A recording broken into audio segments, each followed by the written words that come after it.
is my place, and I am welcome. And glad to be with you again. Feels like a long time. I don't know. January felt very long. Let's see how February goes. So I want to thank the leadership team for inviting me to do this talk because it gave me an opportunity to look at some societal norms that I had been following in my life and to decide whether or not it was time to let them go.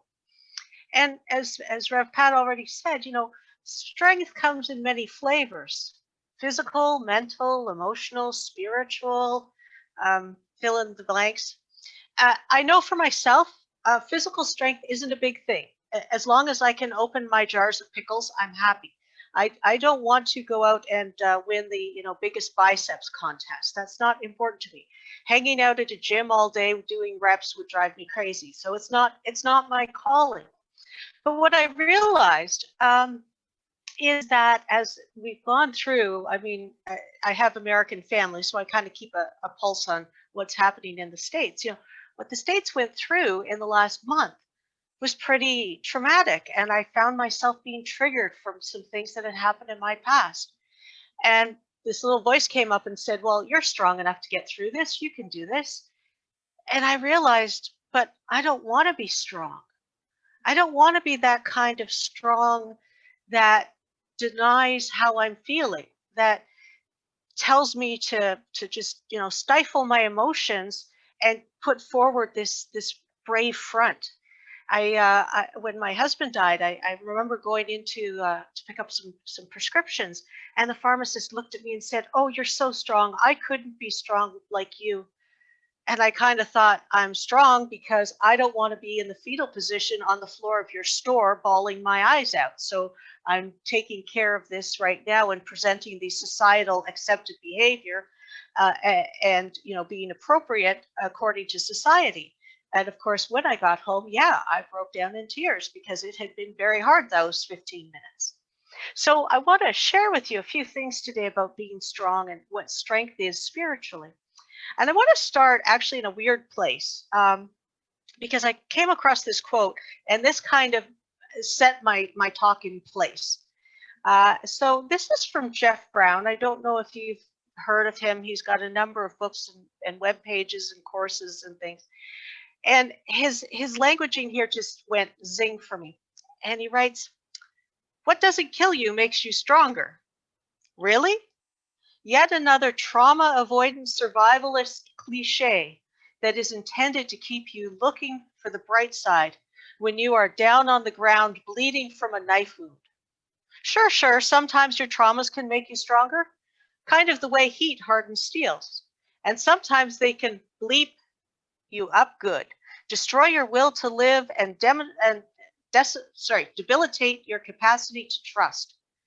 When in the presence of someone who was almost killed by trauma, don't remind them of their strength. Remind them of their tenderness and invite them to be gentle with themselves as they endeavor to heal.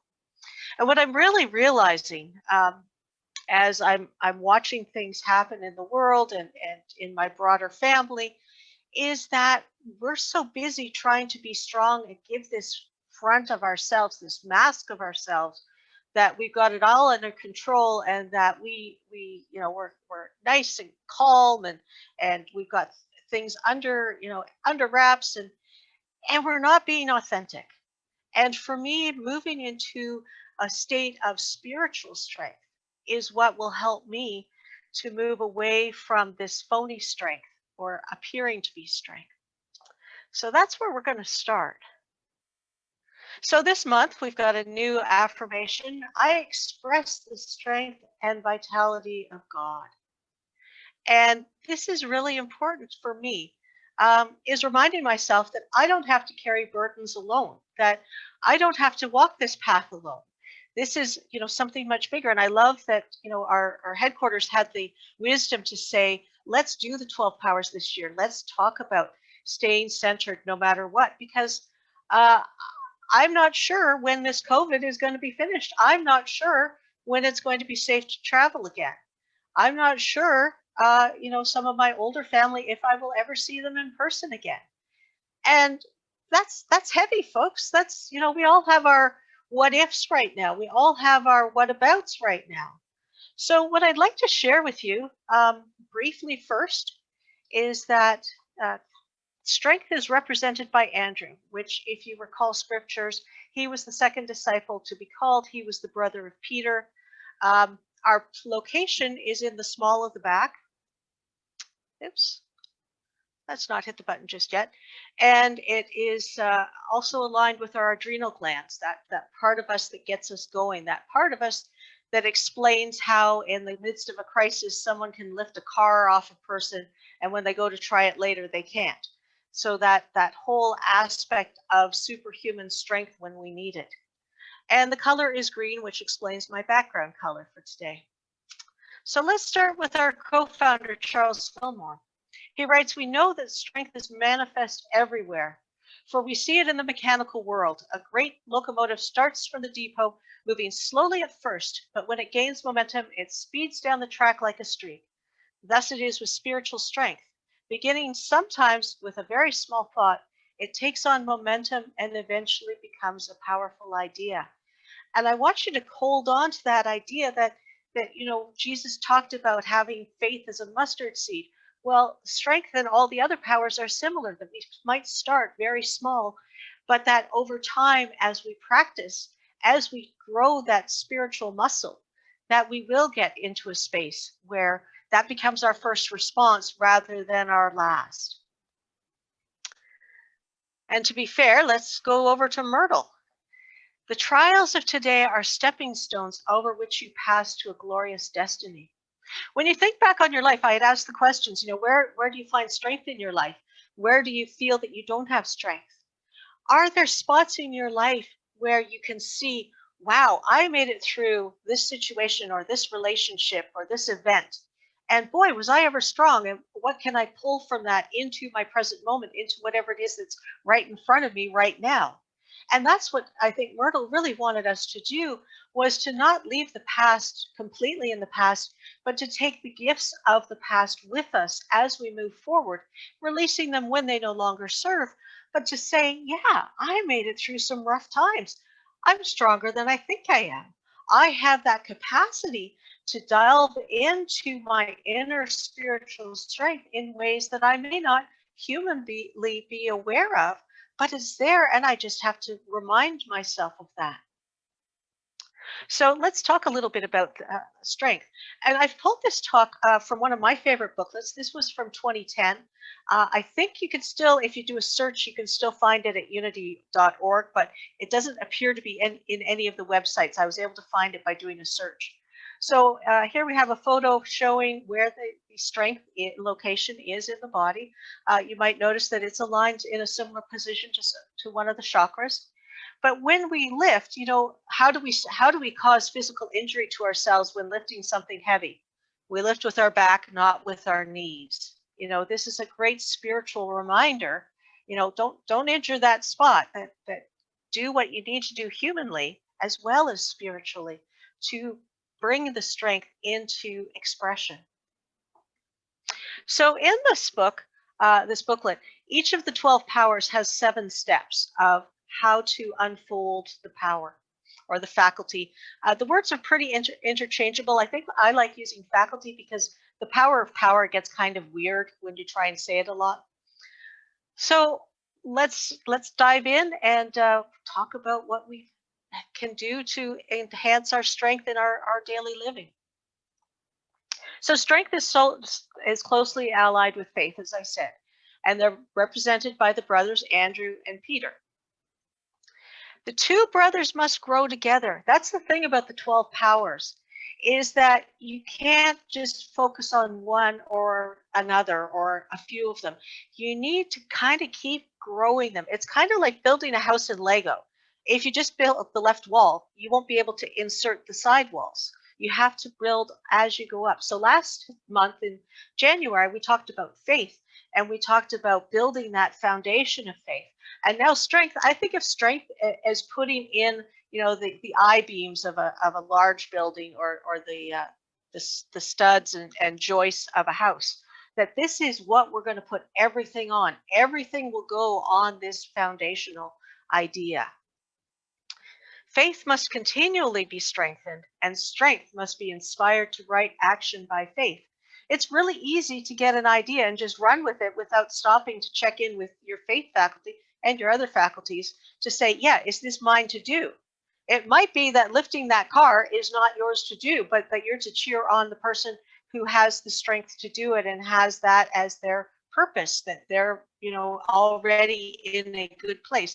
I think if I tried even in a crisis, I probably would hurt myself and feel it, for a few days afterwards. Just acknowledging that, human strength does have its limitations. Spiritual strength does not. So the center of strength, as I've already said, was in the small of the back, and that we have the adrenals, the fights of the body. So strength is consciously awakened first in intellectual nature. So you have to get your head around it. And the reason you have to get your head around it is because if you try and do it intuitively first and only, emphasis on the only, your brain will yell at you and you will not be able to hear your intuitive side. So you need that balance of the head and the heart talking to each other, expressing what is this idea of strength? What does it mean to me? What does it express through me? How does it express through me? So we're looking at developing it to a spiritual realization of oneness with the source of all strength. The great line about I can do all things through Christ who strengthens me. I mean, that was one of the Fillmore's favorite lines. They had quite a few favorite verses, but that was one of theirs. So the first step that we discuss is non-resistance. By that we mean that resistance is the greatest theft of strength. Anger, fear, argument, and other forms of resistance are emotions that leave one feeling depleted and weak.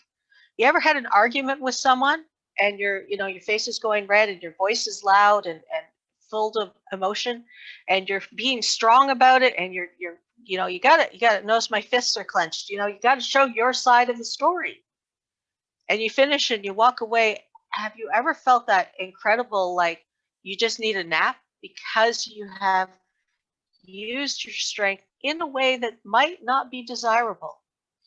That the more you can be non-resistant, the way in many ways to survive, whitewater is to allow yourself to just go with the flow of it and just allow the river and the rapids to take you where it will, being aware of where the rocks are so you don't hit them. But so too with us, that as we let go of it has to be my way or the highway, that we can move into greater strength, this quiet strength, this strength that doesn't rely on physicality, but just is a very calm and inner knowing. Our second state is relaxation, which probably sounds counterintuitive. I don't know anybody who relaxes while doing bicep curls. For me, just not for me. But we have to relax in those process of the bicep curls to allow the muscles to do what they need to do and to act in the way they are designed to act. So too with our spiritual self. Speak to the various parts of your body and tell them to relax. Speak to your mind and tell it in a relaxed way to release tense thoughts and attitudes. I had the blessing of having a great uncle who was a diplomat, and he taught me so much about being calm in the face of and having that strength in my voice and in my attitude where it wasn't offensive, where it wasn't projecting that I'm about to pounce on you, but rather that I'm confident in what I believe. I'm confident in the path that I am proposing. I'm confident in what it is I have to say. And I will listen to you in that same attitude and permit myself to receive what you have to say. It's not always easy, especially if someone's holding a fist to your face. But let's try to, as they've been saying a lot on the news, turn the temperature down. Let's find ways to be in our own personal strength and allow others to be in theirs so far as it doesn't cause us harm. But by setting that attitude of relaxation and non-resistance, we can often turn the temperature down just by are demonstrating that it is possible. Infilling. Open yourself to God or oneness or being or however you phrase that word for the inflow of strength as a spiritual gift. This is not straining to receive, but rather opening to vital life through your whole being. The joke is, how do you catch, certain animals? You put food into a jar that they can get their hand into and they won't let go, and you can grab them while they're focused on what's in the jar. It's more about palms up, ready to receive. And in that, we can allow ourselves to receive in ways that we might not have expected, like lifting a car in a state of emergency, like finding the right words to say when confronted with a situation. I've had many times where afterwards someone said, "Can you say that again?" I'm like, "I don't think so, because I'm not quite sure what I said." But allowing ourselves to be that channel, to be that ability to speak the words, to demonstrate the behavior, to act in ways that are both strong and gentle and are expressions of the oneness rather than of ego or of the small s self of the human side. Our fourth, so we're at the midway point, direction. Good management is important. Guide the strength you are receiving from God into channels of good. This is where we want to align with our faith and just do that little check-in. Is this mine to do? Is the right path I'm supposed to be on? Are these the words that I'm supposed to say? Have you ever opened your mouth to say something hateful and you just fall silent? That's spirit, God, whatever you name, stopping you. That's that ability of part of you to say, nope, don't do that. Don't go there. To be in that consciousness of direction of pausing. We talk a lot about, the pause before you say something, the pause before you do something. So important, especially when we're talking about strength, because we don't want our strength just to go in all directions. Who knows what it's going to hit or how it might hurt. Incorporation. Jesus incorporated ideas of strength into his mind and body and built an ability to cope with life and above anything we normally see. And Jesus said, "Follow me." To me, the greatest sign of strength is jumping forward a couple months in the Garden of Gethsemane, when Jesus says, "Not my will, but thine be done." And this is, for me, that reminder of being open to a greater vision than anything I could imagine for myself. Strength. I know that sounds kind of counterintuitive, but let's see what we have to see here. After you've learned to receive strength from God, you will find it easy to stand firm in your purpose and direction. As I said earlier, it is like stretching muscles. It is like doing those bicep curls and the leg lifts and things.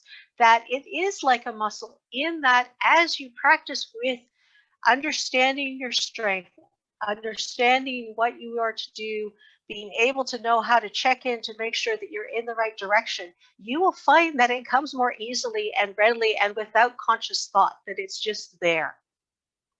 And finally, what our author is calling supreme strength. The supreme idea of strength is so incorporated into your whole being that it flows through you as the perfect ability to receive and use strength from God to fill every need. And that's the point at which, we're in the Jesus, we're in our Christed self, that we don't have to think about it anymore. It is who we are. We are strength in expression. But what I'd like to remind you is that this isn't a linear thing.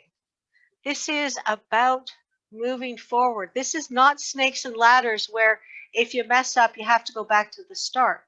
This is stopping, breathing, reminding yourself, I express the strength and vitality of God, and moving forward from wherever that place is that you are right now. Now, if it feels right that you need to take a step back and regroup there, that's fine. But there's nothing to say that you have to start over from scratch. That, we seem to want to do that if it's not right, that we have to have a do-over. No, just do over whatever part isn't working. Whatever part is needing to be expressed differently. Put the shovel down and stop digging. Breathe, check in, pick up the shovel, and see whether or not you're to continue digging, you're to dig in someplace else, or you're to put the shovel back down where it belongs for future use. This is really important. You need to persevere, especially in times where we don't know what's going to happen next and how coronavirus is going to affect us, and all of these questions that rattle around in my head in the middle of the night.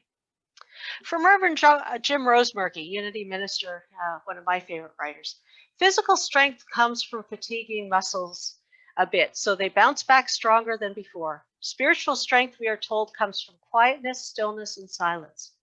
And from the Psalms, those who wait upon the Lord shall renew their strength. Amazing, isn't it, that spiritual strength comes from inactivity, while physical strength comes from action. However, once we feel the strength only Spirit can give, then we are prepared to move forward with boldness and daring. Are you ready to be bold and daring? I hope so. So let's just breathe into this and to be willing to take however much of strength we can process right now. That if it's just a mustard seed, that's perfectly fine, that we can nurture that mustard seed, trusting that it will grow and expand. If it's a huge boulder, we trust and know that we have the strength to carry that image in our minds. The idea that we have all the strength of Atlas. We can carry anything and everything without making us weary, without stressing us out, with the confidence that we are the expression of divine strength in and through and as us. And with that, let us move into our time of meditation. I'm going to read the prayer of strength to us as our meditation. But now let's listen to Inner Peace. Please let me feel inner peace from my center at the center of me. Please let me feel inner peace from my center at the center of me. Please let me feel inner peace from my center at the center of me. Please let me feel inner peace from my center at the center of me.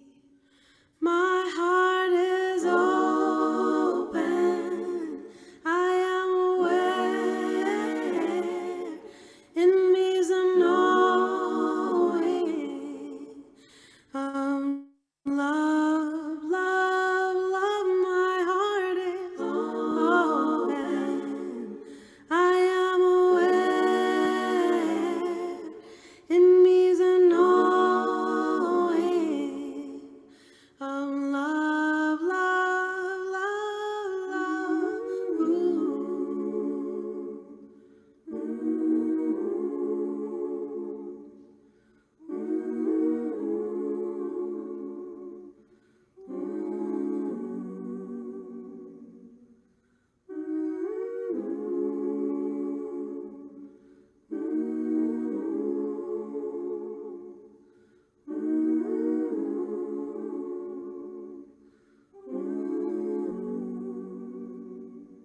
Please let me feel inner peace from my center at the center of me. Please let me feel inner peace from my center at the center of me. Please let me feel your peace from my center, at the center of me. Please let me feel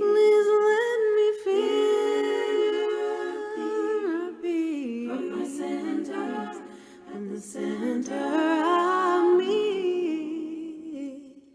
My heart is open. I am aware. In me's a knowing of love, love, love. My heart is open. I am aware. In me's a knowing of love, love, love,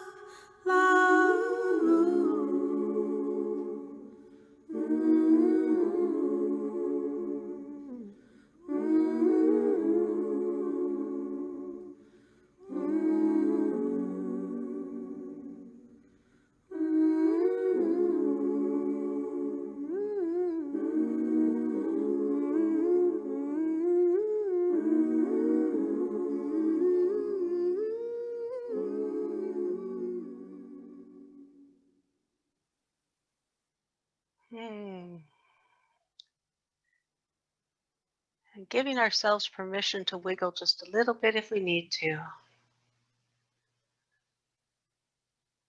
Acknowledging that we are spiritual beings in human form.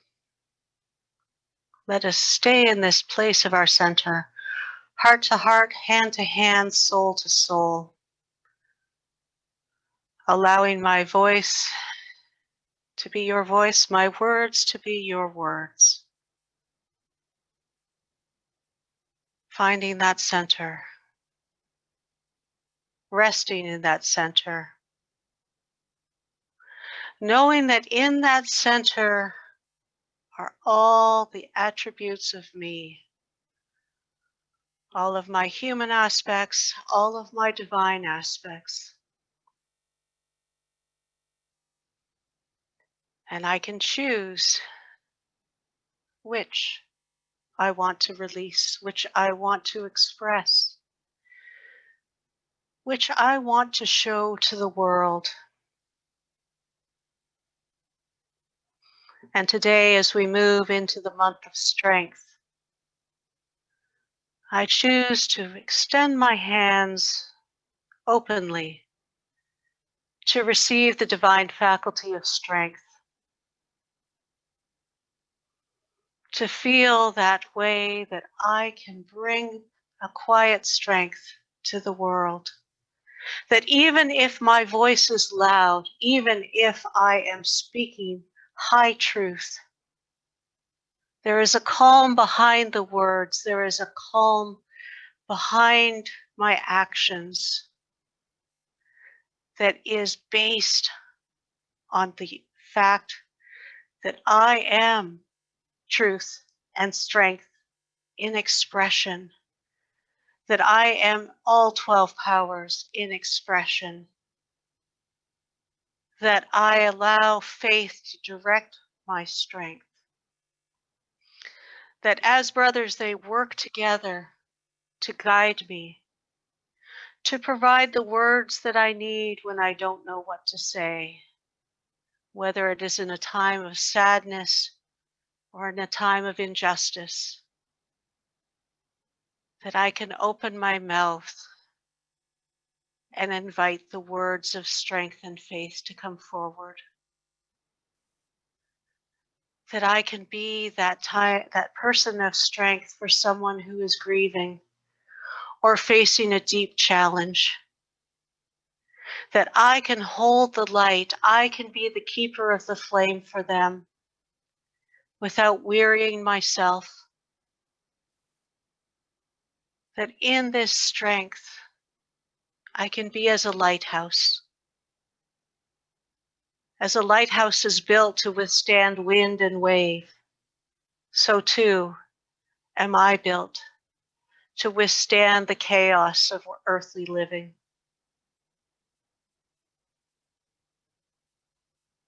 I rest in the knowledge that I am a beacon to this world.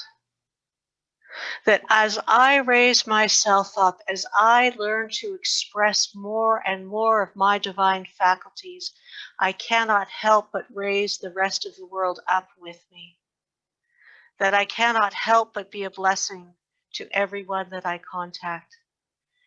That I may not be in physical contact with people, I may not be sharing hugs and handshakes and slaps on the back, but that even in this isolation, I am a blessing. I stand firm in this strength, knowing that I am doing that which is mine to do in this time, in this space, in this understanding. And that as I grow and understand more deeply, things will change. And that I have the inner strength, the divine strength to persevere through everything. That I have that capacity. And now sharing in a prayer of strength from the booklet for our theme of the year. I am strength. I am the energy of God in action. My strength originates in God, and I am fully equipped to handle any life experience. I can accomplish all things through my awareness of the Christ in me. I stand firmly on my awareness that God in me directs my life. My spiritual gift of strength allows me to keep my mind firmly on my good. I dismiss distractions and temptations, and I think and act in alignment with the purpose God has placed in my soul. I trust my intuition and mentally hold on to what is revealed to me in moments of meditation and inspiration. Breathing into those words, we affirm quietly to ourselves, I am strength. I am the energy of God in action.